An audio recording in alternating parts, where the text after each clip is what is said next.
When I got my report from Dr. Chris Warburton, I applied to the courts to have my case reinstated. Waiting on my case to be reinstated, I have now taken a case against those doctors that have told lies on me. I employed a solicitor from Mountain Road, Killinwork, and her barrister was Wendy Davison. I applied for legal aid to take the case on, and that took almost a year, but I had to pay £1,810 myself towards the case.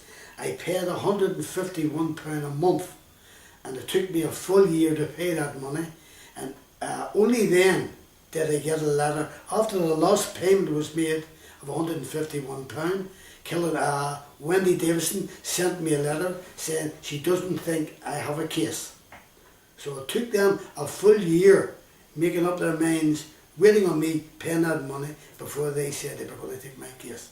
A full year for them to make up their minds. Whenever they could have looked over your notes for a couple of days, they took 365 days to decide whether or not you had a case. Well, they took their time for the simple reason what they were counting was the money. They wanted me to pay that money up front. I couldn't pay it up front, so I had to pay it monthly, and it took me a full year.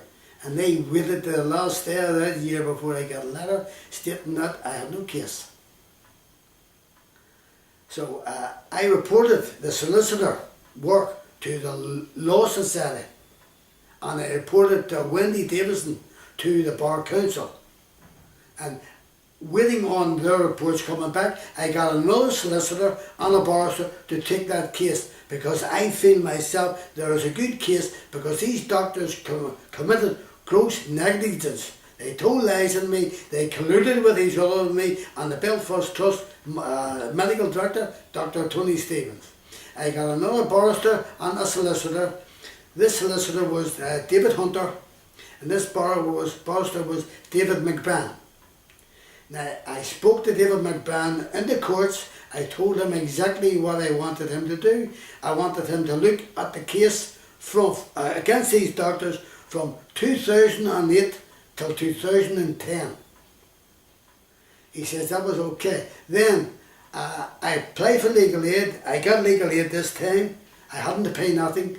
Then I got a letter from David McBride saying that he doesn't think I have a case, but he was able to claim my legal aid. And on his paper he says I have no case from 2001. Well, of course I had no case from 2001, because my case only started from 2008 when the doctors told lies to me in court. So I explained that to him, and he says, well, there's nothing he can do. So he was the one who initially made the mistake, yet he wasn't prepared to rectify it? He wasn't prepared to rectify it. I asked him to look into my case. It was from 2008 to 2010, and I explained about the case, yet he looked at my case when I was first diagnosed from 2001, and he says I had no case. Of course I had no case, because I was already diagnosed in 2001. And you made this clear that it was from 2008 to 2010? My solicitor made it clear to him. And I told him that if he wasn't going to take my case on, I was going to report him to the Bar Council. But this is the same barrister I had got for to take my compensation claim on. And he told me if I reported him to the Bar Council, he was pulling out of my compensation claim. And he did. And that put more pressure on me to try and find another barrister to take my compensation claim on. What did your solicitor have to say whenever you confronted him on this? For he must have knew that your claim was between 2008 and 2010. What did he have to say whenever he knew that barrister made the mistake? Well, I spoke to my solicitor about that. Well, he didn't want to say too much about it, but I says that I'll be reporting this fellow to the Bar Council, and when I said that, he got very annoyed. But I reported him to the Bar Council. But they wanted me to drop that case from him, taking him to the Bar Council, reporting him to the council. If I didn't report him, they were going to pull out of my case, and he did, and he left me in the lurch.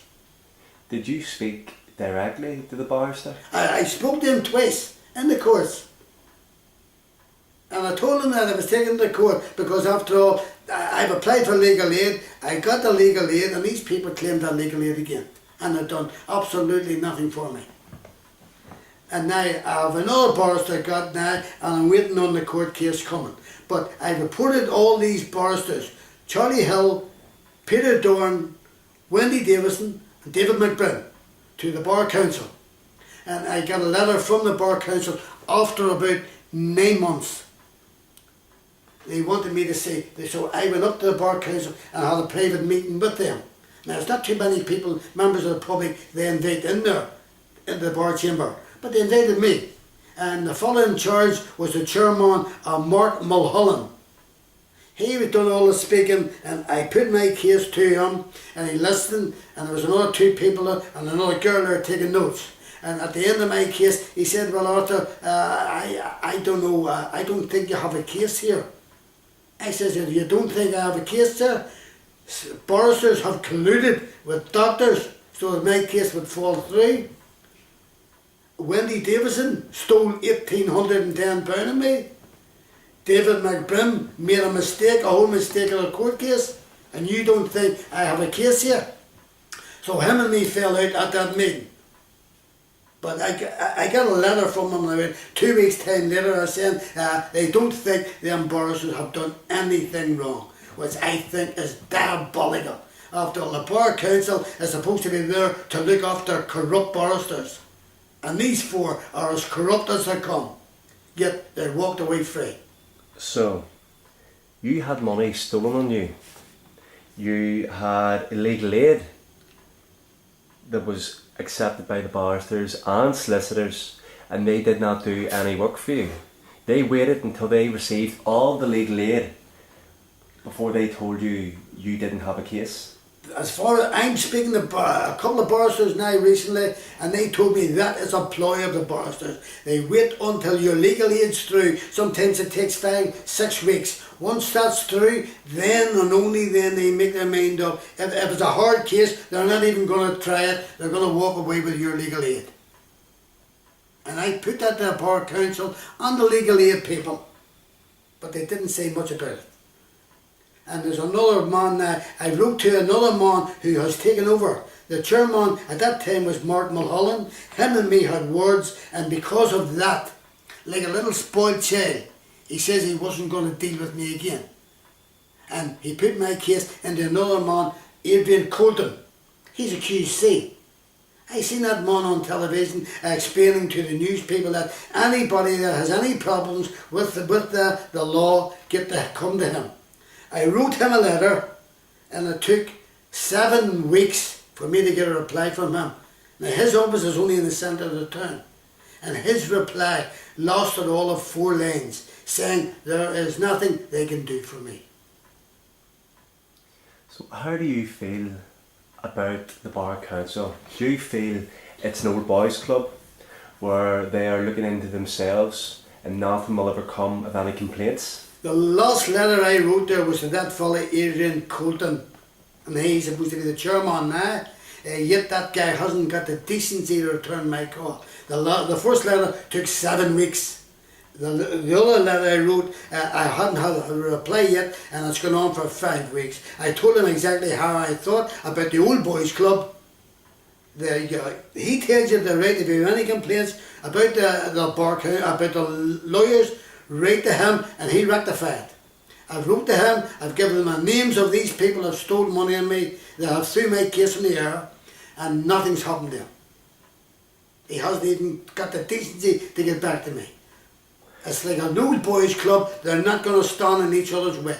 And now at the minute, this case with these legal people and the doctors, I'm going to have to travel to Liverpool to try and get a barrister over there to come over here and fight my case, because these people here are corrupt and they're standing by each other and they won't do the case. So it's all up when a man at 71 years of age has to fly to Liverpool to try and get a barrister to take his case on.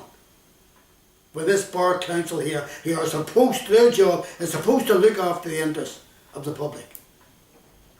Has anybody else told you about the dealings that go on within the Bar Council? In my time, all the time I've been fighting these, I have now come across 2 ex-barristers who have now packed it in. They said they couldn't stand the pressure of the way these people were acting. The reason they got in contact with me, they've read my stories in the paper and they wanted to help me. Now I had 2 private meetings with these people, and by the way, I keep in contact with them daily. One of them now has left the Bar Council after 25 years of barrister, and a good barrister at that. He says he couldn't do what these barristers are doing to people, ripping them off left, right and centre, and he is now a teacher.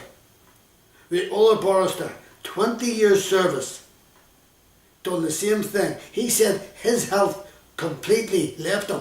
He was suffering from acute depression by being put under pressure by doing what other barristers do. And that one barrister won't go against another barrister. And when I told him that I wrote to the Bar Council time and time again, he said, Arthur, you're only wasting pen and paper. These people, it's a closed shop, they'll do absolutely nothing for you. So these 2 individuals confirmed your theory that the Bar Council and the legal establishment in Northern Ireland is corrupt. 100%. And these people, I've spoke to these people at length, and the scams that they tell me these barristers are doing to make money on the ordinary people. Like one barrister himself, he told me, and I had a laugh at him, he said, at least Arthur, Dick Turpin wore a mask, but Dick Turpin robbed the rich to help the poor. These people here have no call for a mask, they run about with their little trolleys and they're robbing the poor to help the rich. And I was surprised at them saying that to me, but these fellas, they knew what they're talking about. But when 2 good, decent, honest lawyers has to pack it in because of a lot of corrupt lawyers, there must be something wrong with the system. When your time does come, whenever you have your day in court, are these 2 individuals prepared to stand as a character witness and also back up everything that you have said today? Well, these 2 individuals told me the treatment they received from the Bar Council over all them years was unbelievable. And they've even left their jobs. One is a teacher and one is a lecturer, and they've lost a tablet. And what they told me is, lawyers are making a fortune, and they could have been the same. Only, by the way, one of these was a Protestant Christian and the other was a Catholic, and their conscience wouldn't allow them to do what these present day barristers are doing. And they told me many a time, Arthur, you're fighting a lost cause here, you're going to have some backings from someone high up. Are they prepared to back you up? Well, I haven't asked them that, but I'm sure they will, because they have an extra grain with these lawyers.